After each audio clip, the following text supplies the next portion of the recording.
We've talked on the phone for the last couple of years. Yeah, well, on and off for 5 years, right? Let's see, you've been with us for 5 years, is that right? Is that what we said yesterday? Yeah, Yeah. yeah. Wow. Wow, Was it 5 years. 2014 or 2015? The first time Mike and Molly came here to Atlanta. Yeah. So there was like an introductory, and then there was sign up, and I jumped on it. Why did you jump on it? I want to know why. Um, okay. We've talked off and on, and I've been in real estate for 20 years. I'm originally from San Francisco, so that's where I started professionally. I've actually been involved my entire life because of my family. Hmm. Why is And that? so everybody's Your doing, family's on real everybody, estate?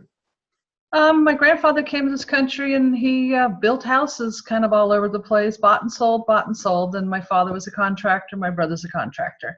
So So, can I ask just from where did your grandfather come and like what's the background there? I'm interested in the lineage, like, and then building houses. oh, okay. I'm full-blooded Scandinavian, Whoa. half Swedish, half Norwegian. So my grandfather, he came from Sweden. He came twice. He came in the 20s with his older brother, and they were from a farming community north of Stockholm. Okay. And Sweden was in really bad economic shape at that time. So they Yeah. were looking, my grandfather, for not being an educated man, was very worldly and he had a lot of street smart. Yeah. So he and his brother thought, let's go to America. Everybody else is going. Let's go see if there's something that would be there for us so that we could, have a better life. So they landed in New York. They traveled the country, ended up in Vancouver, BC. Okay. And I don't remember if his older brother Oscar stayed or went back with my grandfather. Okay. He ended up getting married, and just before the war broke out, there was a Nazi submarine coming into the Stockholm harbor as my grandfather was on that ship. It was the last free ship out of the Stockholm harbor to come to the United States, and they were under threat of torpedo attack. Wow, this was back in the 40s? This was back in, my mother was born in 38. I don't remember, it's 40 or 41. Yeah.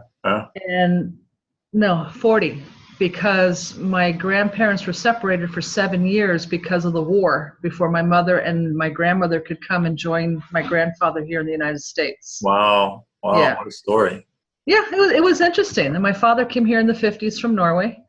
And as all good Norwegians, they got off the boat and they were either electricians, plumbers, or carpenters. But my father took it to the next level and he became a contractor. Yeah. So I used to type up in the old days, type up all his invoices and his biddings, and we were cleanup crew and we were design, and we did everything. This is go in your pick blood. up. This is Kind of, it's in my blood. Yeah, yeah, wow. I had no idea that Botn was a Scandinavian background. It's So Botn. I'm half Danish myself. So my dad was Iranian. And your mother was My Danish? mom is Scandinavian. She's Danish. So did your parents meet from the 78, 79 situation? When the Shah was being deposed? So they met in Canada of all places, and then okay. I was born in Denmark in 1974. Så du snakker dansk? Ja, det er snart dansk, men forstår de ikke noget. They're not going to understand anything. Yeah. So my sister was then born in 78 in Denmark, and then that was right when things started going poorly in Iran. So we decided to stay in Denmark, and then my dad got out of there. Similar to your grandfather's story, he left as the Nazis were arriving, about to torpedo the harbor. Obviously, the Nazis weren't arriving in Iran, but the regime change in 1978, 79, my dad got on a flight that morning, and then that same evening, like 8 hours later, they shut down everything. No more flights could leave, and everything was your family on the hit list with the Ayatollah? Because I know many Iranians that their families could never go back to Iran. No, it wasn't until later that the hit list showed up, and I guess my dad never went back just because he didn't want to risk it. And there was no point in going back. I mean, left everything there, like all his money, his wealth, his everything was there, right? And his real estate as well. And he just came to Denmark with like 2 suitcases. And my mom thought that he'd packed all the all the jewelry and expensive, things that he had, and gold and all that. There was none of that in the suitcase. He panicked, and he's like, "I'm going to Denmark. It's cold there." So he packed a bunch of warm clothes and just left. So he literally just arrived with like 2 suitcases in his hands. Like, all right, we're rebuilding, starting over from nothing, Oh yeah. So it's interesting, yeah. So I'm half. The whole point was like I'm half Danish, half Iranian. Yeah. And it's interesting. I didn't know you were from Scandinavia in that background. So real Yeah, estate. I've got the dark hair, and everybody automatically assumes Scandinavians are, blonde hair, blue eyes. I've got the blue eyes, but all the coastal people are darker. Yeah. No, Yeah. I know my peeps really well up there. I lived in Denmark for 12 years. So were you in the main city in Copenhagen, or were you in Aalborg? I was right outside Copenhagen. Yeah, I was at Copenhagen, county, if you would say. Yeah. Okay. Yeah. I have to go and explore Denmark. That I've been in and out of the airport more times than I can count. Yeah, I believe you. And I remember when they were building the bridge from Helsingborg, Halmstad to go into Denmark. I remember that really well. Yeah, but I never got to cross it. So on my next trip back, I really want to go see Denmark. Yeah. It's really beautiful. It's really something else. Yeah. Oh, yeah. Well, what a fun little coincidence. I had no idea. And, this is why I'm doing this, because I like I told you on the phone yesterday when we were coordinating today's meeting. I've been so busy building the machine. I'm kind of the architect behind probatedata, and I also help Mike and Molly around CPress and MTI, whatever is related to technology and architecture and putting things together and solving those kinds of problems. I'm usually the go-to guy, and I love doing it. And I got to learn a lot about business models and people and whatnot. And I realized, I spend so much time kind of behind the scenes that I don't really know the people that are using probate data. And I get the reports and I get all that. And I see stories and I hear stories from customer service, from Megan, from James, from the road, So I said, let's just, connect as best as we can face to face, as if we were sitting in a coffee shop and just catching up and chatting. I should have made coffee. We could have had virtual coffee. Well, I got mine going right here. It's another fancy. I'll have my water. There you go. Yeah. Coffee, water, tea, hot chocolate, whatever it is. If you're not Scandinavian unless you got that coffee pot going 24 hours a day. Tell me about it. My cousins, they'll have coffee like right before going to bed. I don't know how they do it. I do it. Yeah. I used to drink Arabic coffee and go to bed. Oh, wow. Never affected me. And back in the day when I used to smoke, it was Arabic coffee, cigarettes, and then go to bed. Oh, yeah. That sounds pretty Danish. That sounds pretty Scandinavian. Pretty much. Now you just need to add the akavit to it. Oh, don't get me started on that. I call that turpentine on fire. It's when it's so freezing cold, you have to do something to stay warm. So you drink schnapps? Akavit schnapps? No. So I don't know. Should we even talk about real estate? We can just keep talking about coffee, schnapps. All kinds of stuff. Yeah. Well, I'm curious though. So now that I know that real estate is in your blood, and there's a lineage there, was there ever a time in your life where you questioned whether you made the right choice, and you just continued like did you always know it was real estate, or did you go into say, I don't know, finance? I've always been in sales. Okay. So I was 18 years old, got my first job, worked at Bank of America, and I was down at One Market Plaza, and that was the year that the ATM machines first came out. Talk about timing. I used to deal with a lot of corporate heads and international people on a part-time basis. And I've always grown up, we were all first generation born of foreign parents, and coming from San Francisco, it's extremely international, so everybody knows everybody and nothing is unusual. And it's like you knew where to go to get anything you wanted around the world within 49 square miles. So, and I always like helping people, and just, it's like, okay, you need something. Okay, I'll connect you how to get it, basically. Yeah.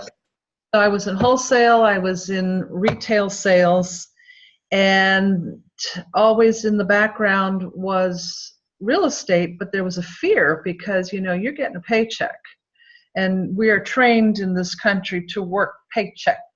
And the fear of going out on my own and not knowing when my first check was going to arrive kind of stopped me for a long time. Yeah. And then just opportunity happened because I'd gone to City College of San Francisco, taken all 7 courses to be broker qualified. Hmm. And just You went straight for broker license. No, but broker qualified because I took all the classes. You have to put in 2 years of full service before you can go into brokers. Okay. So I think I just, for the hell of it, took the exam without any preparation. I missed by 1 question. And I said, okay, I'm just going to hold off for a while. And then I actually also went to property management school for all aspects of real estate, residential and commercial. Okay. Didn't like that. It was boring. Yeah. I said, you know what, at some point in time, I am going to go into real estate full time.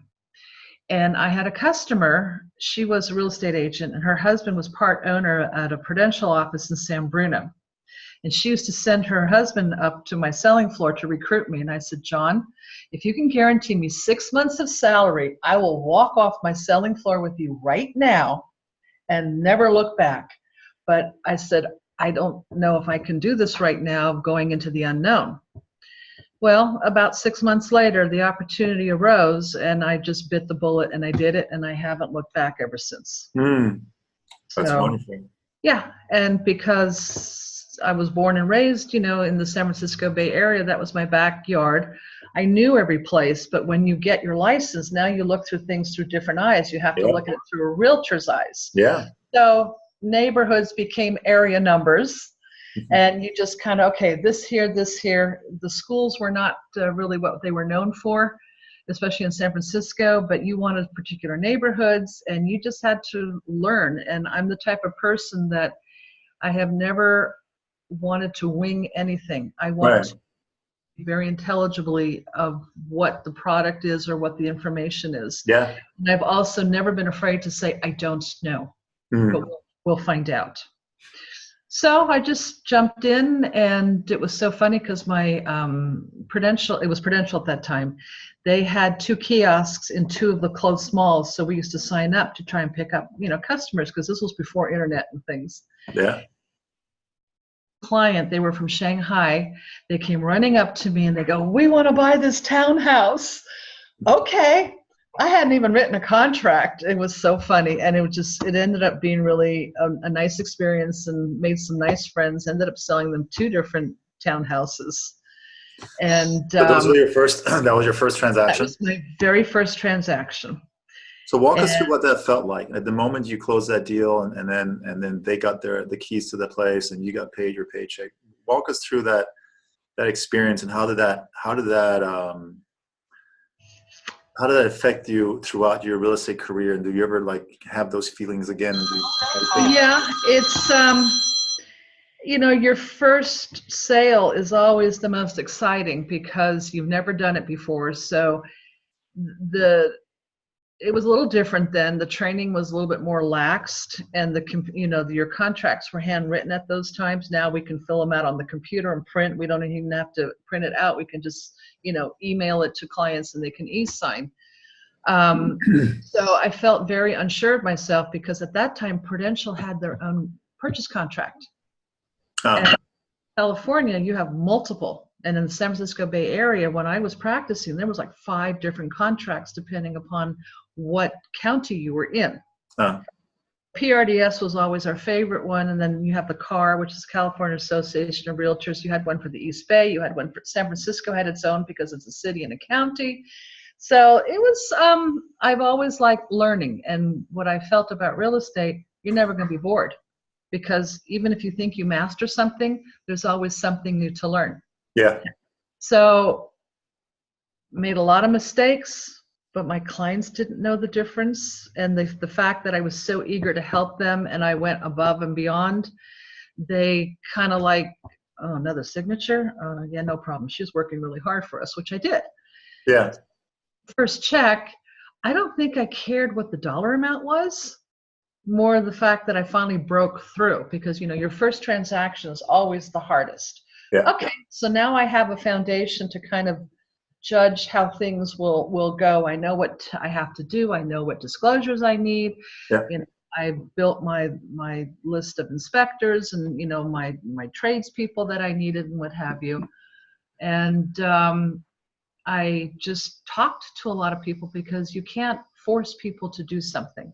Right. It's like you're renting. If your rent is as much as a mortgage, we're talking, you know, 20 years ago.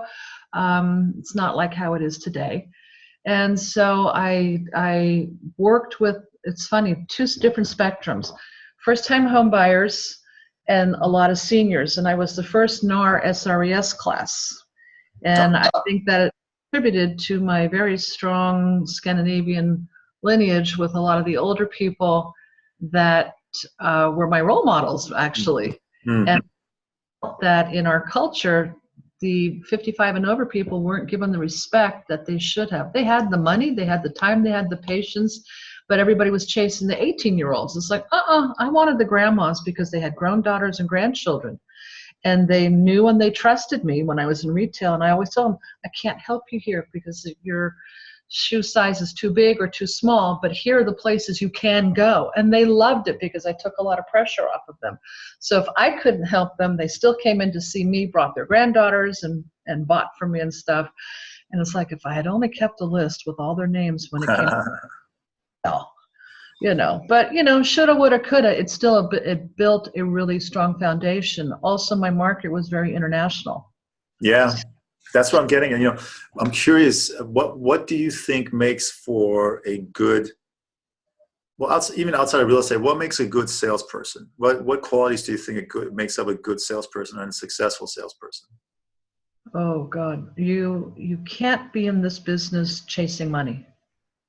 Because if that's all you're after, you are not going to do well at all. You may make a few sales, but if you don't like what you're doing, and if you don't honestly enjoy helping people or helping, I'd say over 50% of my clientele were foreign nationals who, you know, came to America, and the dream was to have, you know, the American dream, to have a house. And to help them achieve that, it's like you're all grown up now, and it's like, wow, we could have never done this in our country.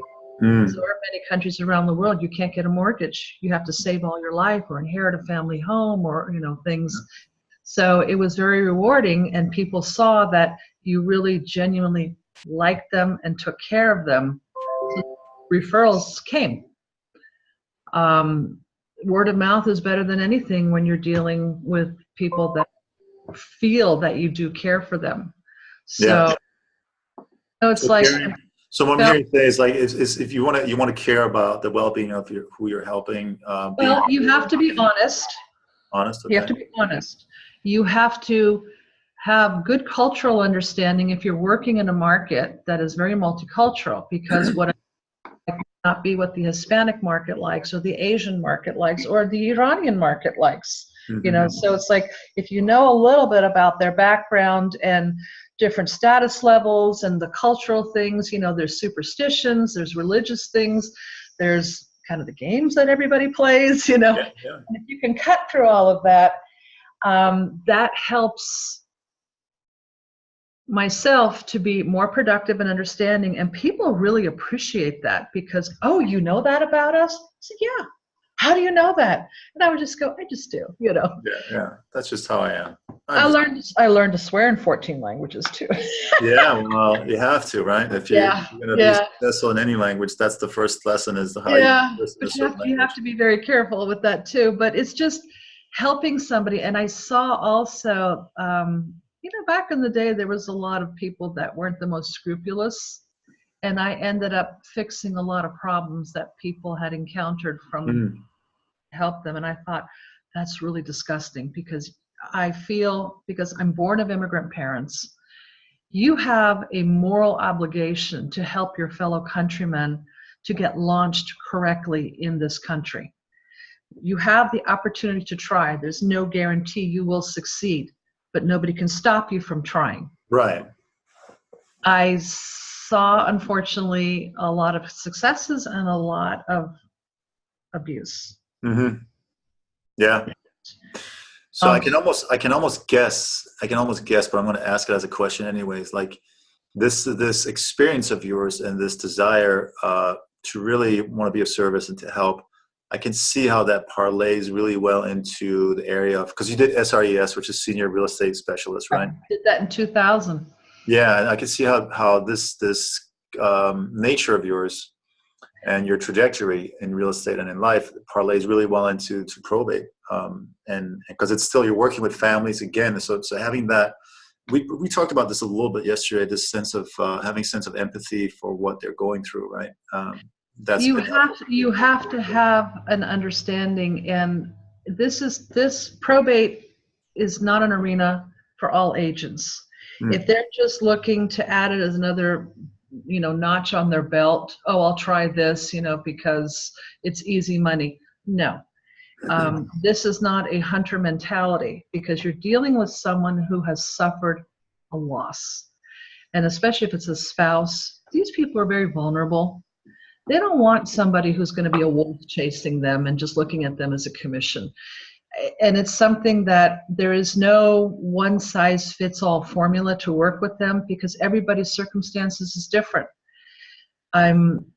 Maybe the surviving spouse was provided for. They don't have to move right now. But if you're alone, you're 75 years old, why are you living in a 5,000 square foot home? Yeah. Normal size house here in Metro Atlanta is 3,000. We'd kill for that in Northern California. Yeah. Oh, and then that doesn't include the basement, because that's not part of the square footage. So you have to think about the heating and the cooling, because it's very hot in summer and then cold in the winter. So you have all these expenses added up. Why pay that? Your family's dispersed around the country. You're not entertaining the way you used to. So you kind of walk them through the process. Maybe now is not the right time. Where do I start?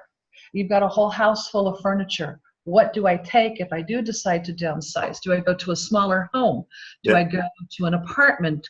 And we have a lot of 55 plus communities, so that nobody has to be alone. Depression is huge amongst older people. Yeah. Isolation. So it's very important to keep people connected. Yeah. Am I healthy where I just want to lock and go so I can travel? So is a condo a good fit for you, or is it a townhouse that would be a good fit for you? Do I want to move out of state and go to one of my children and be close to them, or a sibling or something like that? So each person, you have to really listen and hear. And a lot of times, if you don't know, this is something I've done with all my clients. Let's start with what you don't want and what you don't know. And through a process of elimination, we can find out from the negative what the positive is. And for a lot of people, it's fear, because when you're older, not that probate doesn't touch younger people, but statistically, we're looking at older people. They equate that with one more closer step to the grave. It's just it's another shift in the next chapter of your life. And if you can get people over that initial hump, a lot of people come back and say, God, why didn't we do this a long time ago before my spouse died? So everything is fear, and then combating and reassuring them that there's really nothing to be afraid of, because I live in Roswell, which is a suburb of Atlanta. We have many opportunities for someone to consider downsizing and relocating within the Roswell district. Right. Being your friends, you're not leaving all your grocery stores and your shopping haunts and your restaurants and all your social life and what have you. Going across country, that's a different thing, So it's really having the ability, listening, understanding. The fact that I have gone through 3 major deaths in my life gives me a great understanding compared to other people. The probate process, because Georgia is a probate state, whether you have a will or not, it has to be probated. The will makes it less complicated. Yeah. However, there's a format that you need to go through, and depending on what county you're in, it could be slow or fast, or they could propose some challenges for you. Another situation that I have encountered a lot over the last 5 years, it's the misnomer that people assume that the attorneys do everything, and that's not their job. Job to sell the property. It's their to file the probate, and if there's excess and what have you, to see that through. So that has been a challenge every once in a while to get people to understand that. Yeah, I can only imagine. And I would think that, specializing in areas like getting SRES or getting a CPRES designation and all that, I imagine, especially when you're dealing with families that are going through probate, some sense of designation puts their mind at ease versus I'm here for the listing. It's more of like, I understand what you're going through. I have you don't come in and say I have empathy. You come in and you show empathy by virtue of your stories and how you handle them, as I can tell just from interacting with you. Well, being able to relate to them, and also too, you have to come in with wanting to help. It's like if you're dealing with a for sale by owner too. Yeah. You want to eventually get that listing, but help them out first. Give them an opportunity to try and see how difficult it is to market a home on their own. Yeah. But there's technologies out there now, like I think it's Purple Break, Home Bay, and really maybe another one that lets you list your house for yourself. But I think they're targeting a market that's more tech savvy, that's more anxious to get things done faster, and they don't necessarily need relationships. So one of the things that you touched upon inadvertently or on purpose is the idea of picking your target market, right? So whether you're working as a bank teller or you're working in retail, you always had a keen sense of like, these are the people I want to work with. And I'm just going to go on a limb and say this might be because of your experience as being a first generation of an immigrant family from Norway. You have a sense of lineage and you have a sense of respect for elders, right? That's very strong with that. Also, I feel very fortunate. Yeah. I've walked the walk and talked the talk in every aspect of real estate. I have personally had to relocate 3 times because of my husband's work. I don't sell relo, I've actually had to go through it. Yeah. We went through the crunch. I know what a short sale is like. Yeah. I haven't had a foreclosure, but I got specialized in that. In fact, I started doing foreclosures in California before they became popular, and there was no methodology and no logic behind it. So it's like you got to get the right training so that you understand how you can work the client through the process and what have you. Correct. I've seen too much where people are just eager for thinking it's low-hanging fruit and just grabbing a commission. Yeah. Well, if you are a realtor and you subscribe to NAR, you have a code of ethics that you have to adhere to. And it is your duty to do the best for your client. And our job is to get the highest and best price for a property that the market will bear. Now, obviously, if a house is in many years of deferred maintenance, you got to have a conversation. We can attack this 2 different ways. You can sell the house as is, but knowing that you're going to get a lesser price. Or if you have money involved, to do some basic fixing to make the house more attractive and give it more curb appeal and, just make it look like it's worth a little bit more. But again, it goes down to the person. If they're not everybody is left with a nice nest egg. For some people, it's just Social Security. And when a spouse dies, you lose that spouse's Social Security. Most people don't realize that. Right. That's so. Even though I think we've touched upon like the key criteria for someone getting into real estate, and specifically, I want to talk about probate real estate. If you could sum it up just in like a few, like 1 or 2, maybe 3 bullet points for someone who's considering getting into probate real estate, or they just signed up for probate real estate, they just got certified, they just got their first batch of 100 leads or whatever they're sitting with. Like, what advice would you give them from someone who's been through this and who has experience in it? And I think you told me you've got over 20, 25 listings in probate since you joined us a couple of years ago. What would you say, like just in a couple of bullet points, something that can take away and write down right now, like do these 1, 2, 3 things, and then you'll have a greater chance of succeeding? Don't expect instant success. You have to be diligent and perseverant. You have to be wanting to help this sector of the market. It's a niche market. Yeah. Every other agent, because not everybody's a realtor, can sell anybody a house.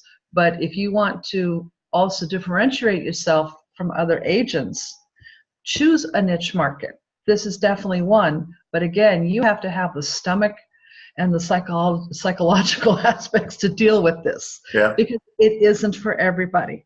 Yeah. You have to be able to hug a person when they're crying, Yeah. to be able to console somebody and to kind of commiserate with them. And oftentimes it can bring up feelings, that you've had before, because loss is terrible. Yeah. Families battle. If there's a dollar to be split, somebody's going to want a bigger share of that dollar, Absolutely. Also, if there's an attorney involved, that they also be on your side, knowing that you're the one who's going to liquidate that largest asset so that the whole probate can be closed out, because the bills still have to be paid. Yeah. And a lot of people, unfortunately, go into denial about that. And unfortunately, in this part of the country, a lot of older people still have mortgages. Where I came from, there was no mortgages when you got older.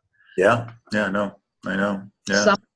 Sorry, but the insurance has to be paid, the utilities have to be paid, Yeah. the taxes have to be paid, and this is a foreclosure state. It's non-judicial foreclosure state too. Yeah.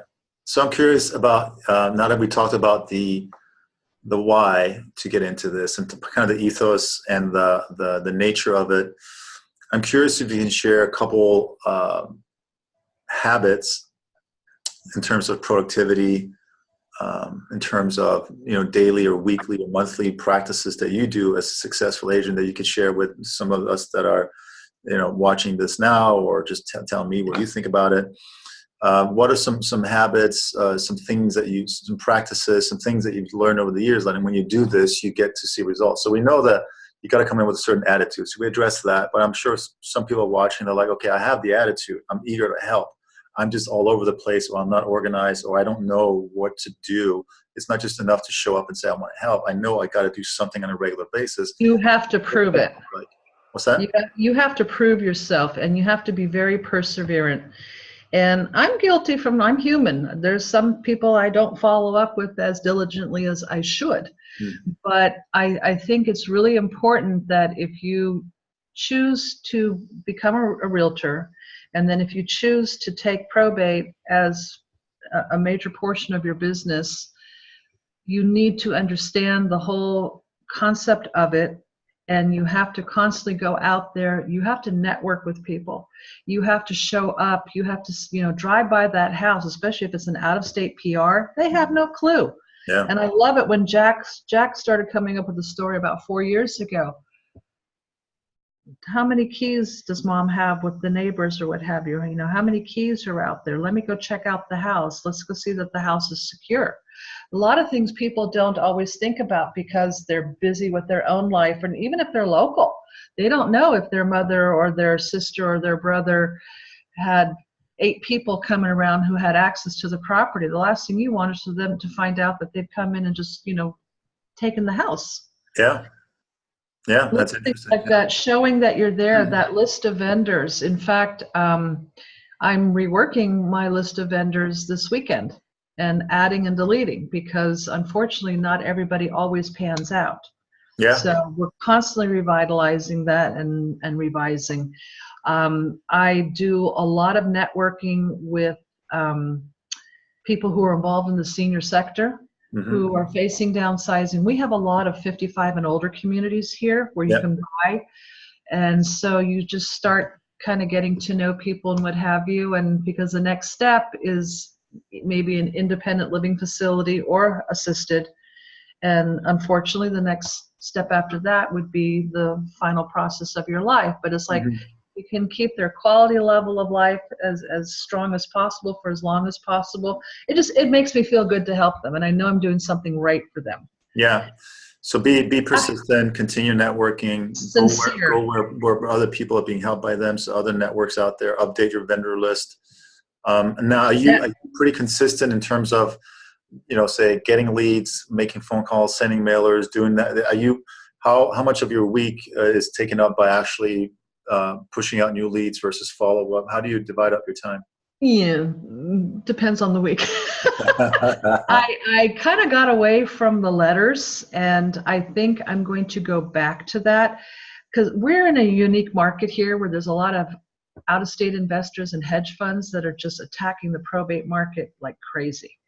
So the fact that they're kind of nasty and sharkish about everything, can help me in the long run because I come in with sincerity, and I'm not just you want to sell your house. You don't go up to somebody, you want to sell your house. You don't have a 25-year-old, cold calling people with a very nondescript script. Basically, you just can't do that. Right. Okay, is everything okay? Yeah. So I'm going to go back to some of the letters. I'm not going to send out 200 letters a month. That I will not do. I pick and choose because there's some zip codes I don't want to work in. Yeah. Metro Atlanta is humongous. It's 38 miles from my house to the airport. I am not driving through Buckhead, Midtown, downtown, and then the far south side just to go look at something. It's not cost effective. So yeah, so you gotta pick your market. Target your area. Yeah. Yeah. So that's why I'm asking you, please get Forsyth County. Yeah, I sent a message to Jen yesterday to start looking into it, see what we can do. Yeah, because it's huge. Yeah. I mean, the money Forsyth factor is a city in the county's Monroe, right? No. Really? No. Forsyth is the county directly above Fulton. The largest city in Forsyth County is Cumming. That's interesting. I got different information on Wikipedia. So Forsyth County, Georgia. Yeah. Yeah. I'll write that down. Yeah. So Forsyth County, and the bulk of Forsyth County is Cumming. And in 2008, when the market had crashed, it was one of the poorest counties in the country. Now it's one of the wealthiest. And they just are working on the Halcyon, which is another super thing like the Avalon, which is like all those wonderful live workplaces. And we're looking at 100,000 up. In California prices, that's like, $2 million and up. So the price here is just a lot more affordable here. Yeah, no, I hear you. It's no joke there. Well, Monica, I really want to thank you for your time today. I really enjoyed getting to know you better and seeing your face, and it was great to learn that we have a common ancestry here. This is really fascinating. Yeah, that was interesting. Yeah. Maybe at another. We'll probably put this video out, but before we do, I'll send you a copy, and if there's anything to help you. What's that? I appreciate that. Yeah, absolutely. And then if there's anything we can do to further your desire to help your market more and further your career, just shoot us an email, give us a call. We're happy to help you out. What I wanted to do was if you could connect me with a couple of people who are using. Yeah, so I just got off an interview with John Matukas. He's actually expecting your call, so I'll email you his phone number. He's using the system and he's getting results. He sends me postcards from eXp Realty all the time. Yeah, well, he's using a system that's working, and he's using the website. Cool. Yeah. And is he the only one that's using the ClickFunnels? What's that? Yeah, he's using UPLG, and he's using the website, and he's putting people in there, and he's getting results. I think he got what was it he said? I think he got two or three listings out of it, and he was like 30 days into it. He got something as a result of putting people and sending people there. So he can tell you what he's. Yeah. It would be fun to have kind of like a mastermind class, especially for those of us who've been in the program for a long time, because there's kind of like a sweet spot, and I'm curious to know what's the sweet spot for different parts of the country, because you always want to approach somebody right away. I've heard some people go back 6 months or even a year. And in this market here, if investors haven't gobbled up the properties, should we go back and revisit? I mean, I can tell you a pointer right now. Like Jerry Marbury, who I interviewed yesterday, he did extremely well, and he did it by going back in time. He within I think 8 days he got 4 appointments and 2 listings. Cool. And then he was hooked. He went back 12 to 18 months, and he just went through. A bunch of them. He was in a smaller county in Arizona, and like we told him, Megan, I told him, like, no one, I guarantee you, no one's looking there. Everyone's looking for the next lead, the next lead. Exactly. But, like 85 to 90% of probate cases, they settle and they sell within 12 months. So that means there's about 10-15% that don't. So what happens to those stragglers? There's still gold there. You just got to go digging a little bit further out of your. So that means you might have to spend more time on probate data and just digging through and like clicking a few more buttons. you do that on a Sunday afternoon instead of watching TV. You can binge. I can do both simultaneously. You can binge harvest probate data for leads instead of binge watching Netflix. Yeah. So I'll put you in touch with John so you can give him a call, or I'll send you guys an email so you guys can figure it out from there. Okay, great. Yes, thank you so much for your time. I really appreciate Thank this. you. It was nice to meet you face to face. Yeah, same here. Take care. Have a good weekend. You too. Okay. Bye-bye now. Bye. Bye.